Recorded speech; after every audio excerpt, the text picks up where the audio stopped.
Aqui no Monte Alverne eu tô na minha casa, porque eu cheguei em Brasília há 11 anos e já vim para aqui, para o Monte Alverne.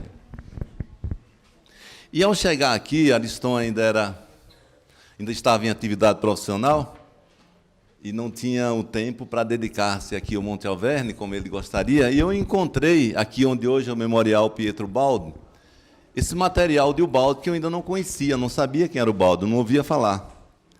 Eu já conhecia bem a literatura espírita, por muitos anos que eu frequento os centros, mas o Ubaldo não. Eu vi esse material aí guardado, com muito cuidado, mas ali ainda guardado, sem que as pessoas possam ter acesso, tipo um depósito ali guardado. E eu fui cuidando, arrumando, e comecei a ler a Grande Síntese. É um dos livros mais difíceis de serem lidos. E Ariston disse, olha, você está lendo a Grande Síntese, então você vai gostar dessa obra. Comece por ler Pensamentos. Não, primeiro a Lei de Deus, depois Pensamentos, depois Princípios de uma Nova Ética, e aí você vai poder ingressar na obra. Eu segui o conselho dele e realmente li a Lei de Deus, Pensamentos e Princípios da Nova Ética, e aí eu comecei a ler a Grande Síntese, comecei do primeiro ao último, porque eu imaginei e aí foi um conselho até de Maurício Crispim, um dele passando por aqui, para que eu fosse evoluindo na leitura com o autor. Foi nascendo um livro e ele foi desenvolvendo, tanto que ele fez a Grande Síntese, e depois que ele fez também Deus e o Universo, quando ele mesmo compreendeu em plenitude, ele pôde trazer uma síntese da criação, da Gênese, no livro O Sistema. Então, o próprio autor também parece que vai evoluindo com a sua obra, e eu li evoluindo com a obra do autor. E até hoje eu leio, porque é uma obra infindável. É uma obra atualizada, ou melhor, é uma obra para o futuro, é para um pensamento futuro. Olá, meu amigo. Tudo bem, Vanderlei? Bem, eu coloquei o Ubaldo e o monismo, na verdade, eu não vou falar, não vou dissecar, não vou ampliar sobre o monismo, é porque o monismo é a tônica, o monismo é a grande mudança, é a gente se tornar universalista. E como assim? Vamos ver. Desde sempre chegam até nós mestres para nos falar do nosso comportamento, da nossa forma de viver. Como a gente deve viver para que evoluamos? Mestres como Buda, Confúcio, Lao Tse, Dattatreya, Krishna e Cristo, né, que é o governador, me parece que da galáxia, não é só dessa nossa orbe aqui. Tá? Kardec, Chico Xavier e tantos outros vieram falar de como a gente deve agir na nossa vida para que nós conseguimos evoluir. Naturalmente, a gente tem o acesso a essas questões por meio do que eles chamam de conhecimento. Mas o conhecimento, pelo que eu pude compreender depois com o Baldi, ele se presta a gente para que a gente vá mudando a nossa concepção de realidade e vá mudando o sentimento, o sentir, como falou Rosana. Porque a gente evolui pelo sentimento, não é pelo pensamento. O pensamento é conhecimento, que depois que a gente desencarna, se quiser, vai ter que adquirir tudo de novo, vai ter que ler. Agora, o que se transformou em sentimento, em postura diante da vida, em impulso diante das circunstâncias e situações, esse é nosso. Esse vai ficar guardado no nosso espírito como atributo de alma, e não se perde jamais. Servirá como base para as próximas, para as outras e outras encarnações. Pois esse mesmo conhecimento é infinito. Ele é infinito. E ele é eterno, mas relativo ao nosso grau de necessidade e capacidade de alcance. Por isso que o conhecimento que a gente trata, pelo menos na nossa cultura, a partir da Bíblia, que vem de Moisés, era o conhecimento relativo à capacidade de absorção e entendimento do povo daquela época. Que depois veio Cristo, falando de amor, porque as pessoas, ou nós encarnados, à época, tínhamos condições já de absorver, de aprender algo para além de Moisés, mas tendo Moisés como base. E para ser breve, pulando direto, já vem Kardec, já com outra abordagem, uma abordagem um pouco mais ampliada, voltada mais para trabalhar as questões de Cristo, voltada para que a gente aprenda a amar realmente como Cristo deixou. E depois vem o balde. E aí a gente vai tendo contato e vai absorvendo, voltando, repetindo, de acordo com a nossa capacidade de absorver, de entender, de transformar aqueles ensinamentos em conhecimento. E não adianta a gente se prender, como acontece com a nossa ortodoxia religiosa. Eu sou judeu, eu estou lá em Moisés e tchau. Eu sou cristão, digamos assim, evangélico, lá, eu vou me prender, vou ficar lá na Bíblia, eu vou ficar só em Kardec, eu vou ficar depois, só o balde é que ele não aprendeu ainda, mas no futuro vai ter que ir adiante. Porque são dois aspectos do comportamento humano que limitam a evolução. O primeiro grande aspecto é a ignorância, o desconhecer. E o segundo, e tão perigoso quanto o primeiro, é a ortodoxia, que você limita. Você é aqui e pronto. Aqui é a verdade. A verdade do nosso tempo. A verdade da nossa capacidade. Tá? Então, sem o balde não há educação, não há salvação, não há evolução. Não é isso. Mas se você já é capaz de lê-lo e aprender, aproveita, vai adiante. Vai avante. Siga. Porque foi com o balde que eu aprendi, que eu entendi o que Jesus falou: eu e o Pai somos um. Pois só existe um ser no universo, que é o próprio universo, que é Deus. E nós somos, eu não sei, o nosso termo empobrece, somos peças, somos células, somos indivíduos que compomos esse universo, esse Deus. E foi com o balde que eu entendi o que diz Kardec, numa definição maravilhosa. Eu acho que essa definição é fantástica, é completa. Deus é a inteligência suprema, causa primária de todas as coisas. Deus não tem a inteligência suprema. Deus não é um ser que tem a inteligência. Deus é a inteligência suprema. A nossa cultura cristã construiu a ideia de um Deus, um ser sentado em um lugar e Cristo ao lado direito, que um dia ia separar a cabra de um lado, essas coisas de bode do outro e tal, essas questões que vieram como metáforas e que nós as tornamos literal. Que é, na verdade, literal, não é. Ele cuida de cada evento, de cada detalhe com a sua lei. E a lei, e aí vem a ideia do monismo, que as leis são únicas para todo o universo. Mas é como se nós fôssemos espécies de formas, e as leis ou Deus, fosse a substância. Então, você vai dar a forma àquela substância de acordo com o grau de evolução, de percepção e sensibilidade. Então, ela vai reverberar em cada ser do universo, desde o átomo ou da partícula, da partícula, menor partícula do universo, até o universo por inteiro, de acordo com o nível de cada um, relativo ao nível de cada ser. Porque é a substância divina que nós também somos. Por isso que ele diz: somos deuses.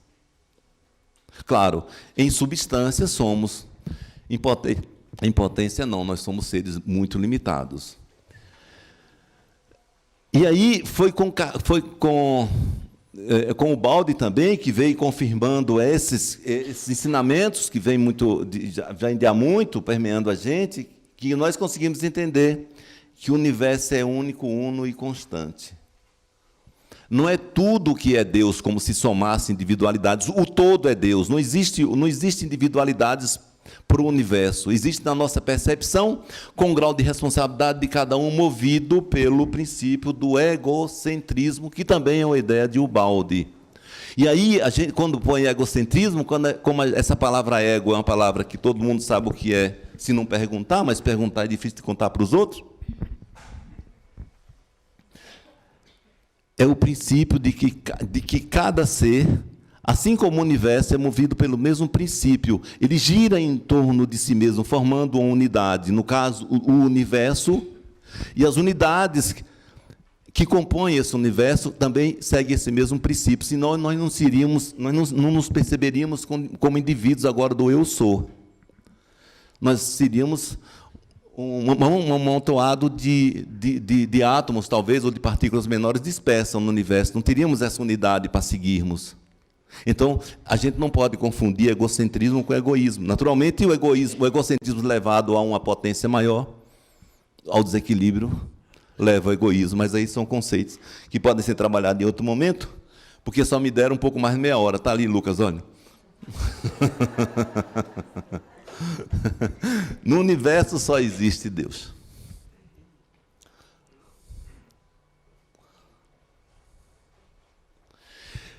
E aí eu volto à questão que eu falei, de falar na ortodoxia, no aprisionamento de castelos que nós vamos construindo, porque os mestres não tentaram fazer isso. E para ali.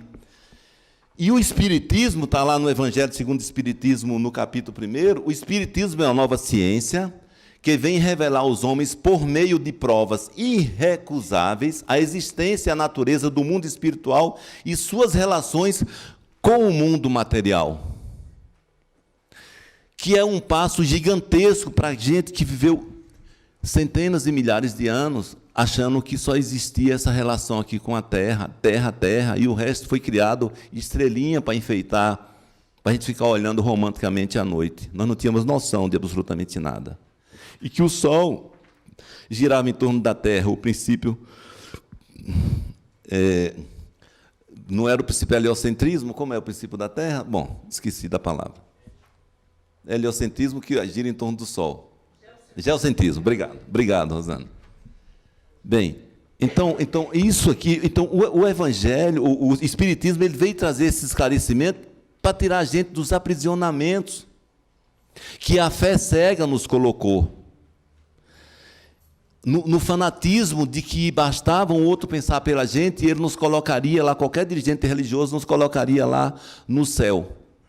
Bastava que a gente cumprisse ali todos os ritos, assistisse todas as missas, todas as palestras, todos os cultos, etc, etc. O Espiritismo veio dar essa nova visão. E foi com Kardec que isso foi com o Balde que tudo isso se ampliou, porque não há como entender, na minha opinião, não há como entender o Balde sem ter Kardec como base. Então, não é parar num lugar, construir um castelo e sentar ali. É como foi falado, como a Rosana citou, as aulas de matemática, você vai ali, aprende as primeiras letras, porque nós somos verdadeiras crianças ou adolescentes universais, em termos de entendimento, de capacidade de percepção, sensibilidade, ação, diante do universo. Então, a gente aprende ali os primeiros números, contar até 10, e aquilo é a verdade. Aquilo é a verdade para mim, que só tenho condição de aprender aquilo. Mas a verdade universal é infinita. Nós precisamos andar agora, claro, com sensibilidade e discernimento, para também não se apegar a qualquer bobagem e achar que aquilo é maravilhoso. Vira delírio. Mas passou por Kardec, leu Kardec, as obras de Chico, particularmente, toda ela, mas particularmente André Luiz e Emmanuel, que traz analiticamente o que Kardec trouxe em forma de síntese. Você chegar em um balde, amplia tudo, dá sentido a tudo aquilo que foi lido e vai adiante. E vai adiante. Não é abandonar, gente, não é contrariar, não é como se estivesse traindo Kardec. Pelo contrário, é afirmando. Porque quando o olhar é um olhar do universal, todos estamos dentro da mesma lógica, da mesma realidade, que é a evolução.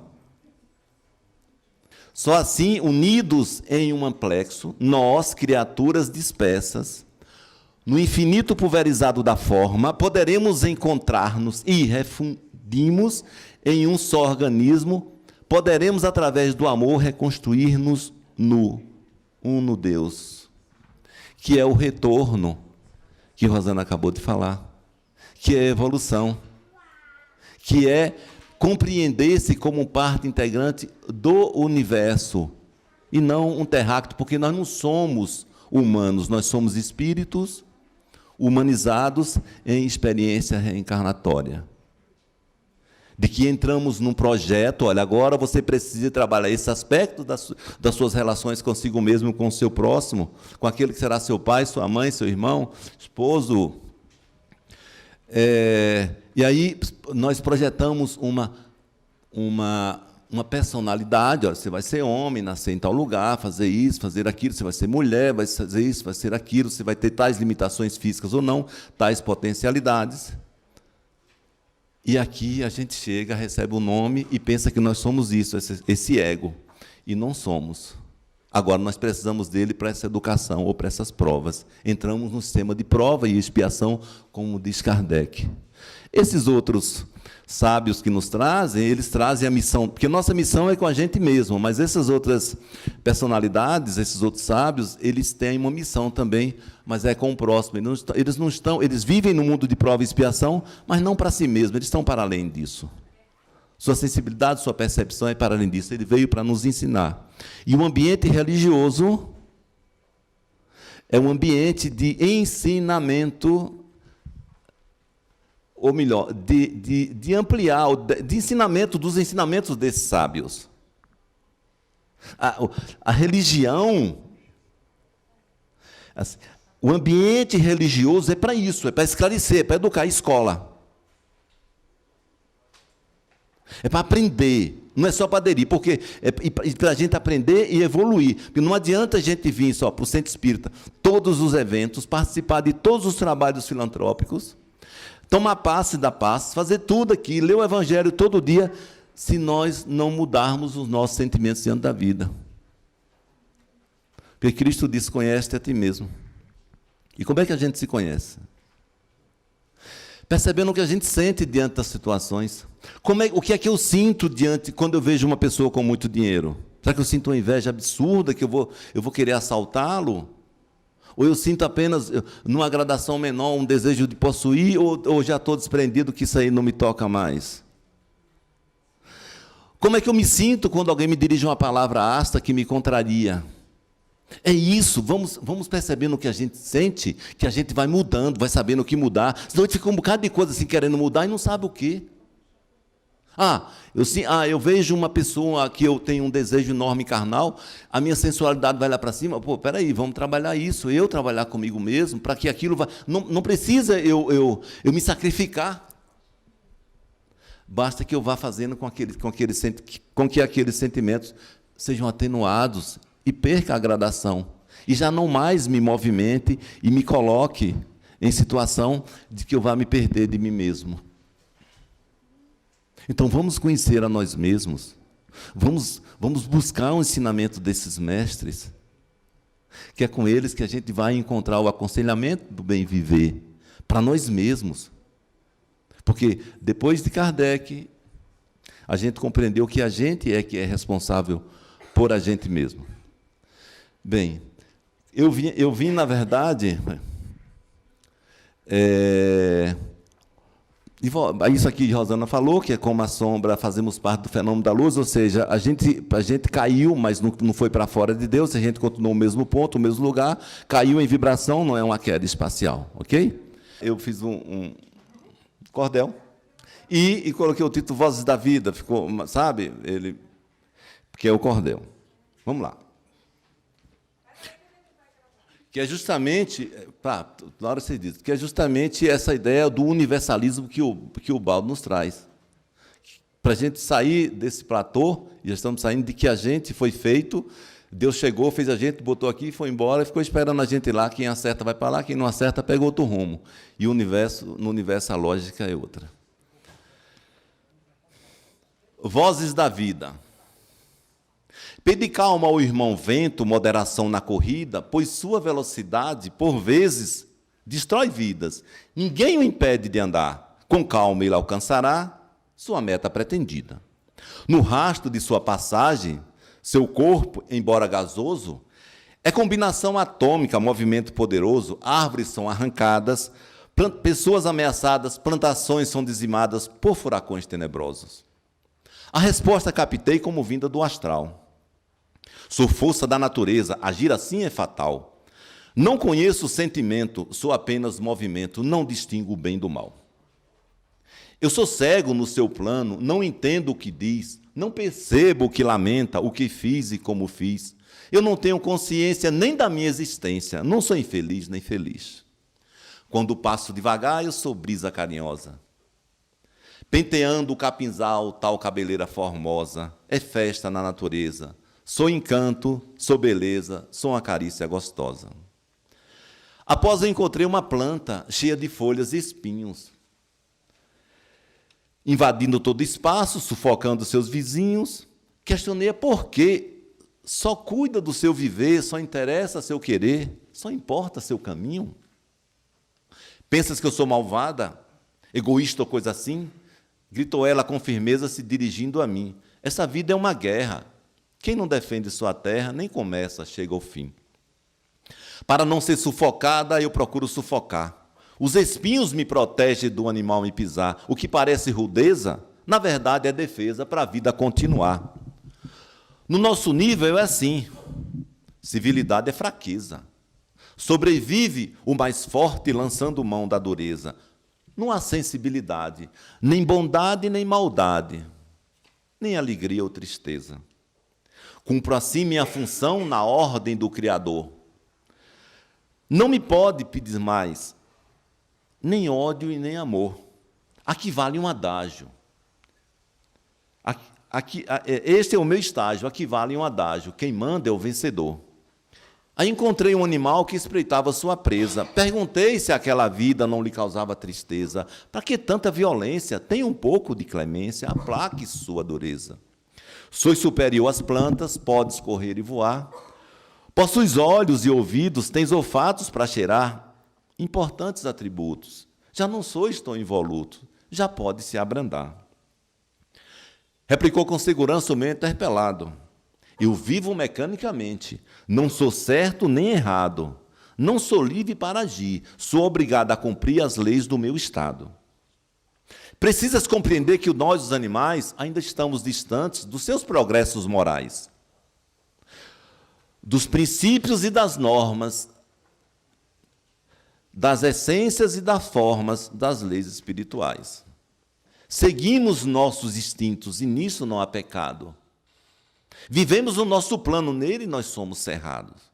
Não há o que escolher, nem o que compreender, é seguir resignados. Este é o nosso plano, mecanicamente vivemos.